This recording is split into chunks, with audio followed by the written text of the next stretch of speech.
कोकणाला आज पावसाचा ऑरेंज अलर्ट दिला गेलेला आहे। रायगड, रत्नागिरी आणि सिंधुदुर्गला ऑरेंज अलर्ट आहे आणि मुसळधार पावसामुळे नदी नाले सुद्धा ओसंडून वाहत आहेत। ही दृश्य बघतोय आपण। सिंधुदुर्गमध्ये रात्रभर मुसळधार पाऊस झालाय।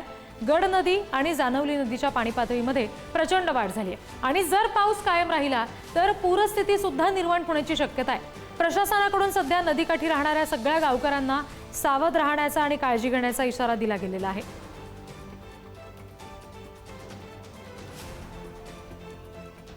कोकण किनारपट्टीला हवामान खात्याचा ऑरेंज अलर्ट जारी करण्यात आलेला आहे। आपण कणकवलीमध्ये आहोत। सिंधुदुर्ग जिल्ह्यात या कणकवली तालुक्यामध्ये कणकवली तालुक्यात देखील जो रात्रीपासून पाऊस झाला त्यामुळे ह्या गड नदीच्या पात्रात जे पाणी आहे ते भरून वाहत आहे। आपण पाहतो की पावसामुळे ही जी नदी आहे ती ओसंडून भरून वाहत आहे। आपण पाहिलं की सध्या जो कोकणामध्ये पाऊस सुरू आहे, जो मागे काही 8 दिवस विश्रांती घेतली आणि त्या पावसाने पुन्हा आता सुरुवात केलेली आहे आणि त्याच अनुषंगाने आता जे रत्नागिरी असेल, रायगड असेल, सिंधुदुर्ग असेल या ठिकाणी ऑरेंज अलर्ट जारी केलेला आहे हवामान खात्याने। अतिमुसळधार पाऊस देखील होण्याची जी शक्यता आहे ती हवामान खात्याने वर्तवलेली आहे। त्यामुळे कुठे ना कुठेतरी आता या पावसाचे प्रमाण वाढलेलं आहे आणि त्यामुळे नदी नाल्यांना पाण्याचे त्याचं आपल्याला दिसत आहे।